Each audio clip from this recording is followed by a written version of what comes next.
The night was thick with wind as Bus 317 rumbled down the winding mountain road.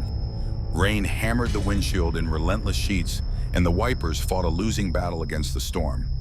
The driver, an older man named Wallace, squinted through the downpour, his knuckles white against the steering wheel. A handful of passengers sat scattered through the dimly lit bus, some dozing, others staring blankly out at the dark abyss beyond the glass. Among them was Lila, a college student heading home for the weekend, and Mr. Hargrove, a businessman nervously checking his watch every few minutes. Then, without warning, the bus lurched violently. Wallace slammed his foot on the brake. Nothing. His heart pounded as he pressed harder. Still nothing. A cold chill crawled up his spine as realization set in. The brakes were gone. "Everyone, hold on!" he shouted, his voice swallowed by the roar of the storm. The passengers stirred, their groggy confusion turning to alarm as the bus picked up speed, careening down the steep, rain-slicked road. Lila gripped the edge of her seat, her breath coming in short, panicked gasps. Mr. Hargrove clutched the seat in front of him, his watch forgotten. The headlights barely cut through the fog. The road twisted ahead like a serpent, each turn sharper than the last. Trees blurred past in dark smears. Wallace wrestled with the wheel, but the bus was no longer obeying him. It had become a beast of its own, hurtling forward, blind and unstoppable. Then, a shape loomed ahead. A car, taillights glowing red like warning eyes. "Move! Move!" Wallace bellowed, blasting the horn.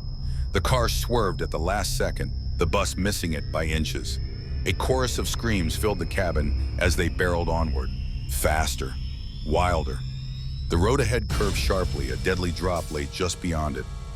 "We're not going to make it," someone wailed. Lila's mind raced. Think. An emergency exit? Jumping out? No, too fast, too dangerous. Then she saw it. The gear shift. If they couldn't stop, maybe they could slow down. She scrambled forward, nearly losing her footing as the bus jolted. "Wallace, downshift! Use the transmission!" Wallace's eyes were wild but sharp with determination. He yanked the gear into a lower setting, the engine howling in protest. The bus shuddered violently, its speed dropping just enough to give him some control. But the cliff was still rushing toward them. The guardrail gleamed wet under the headlights. Thin, fragile, nowhere near strong enough to hold them back. The wheels skidded.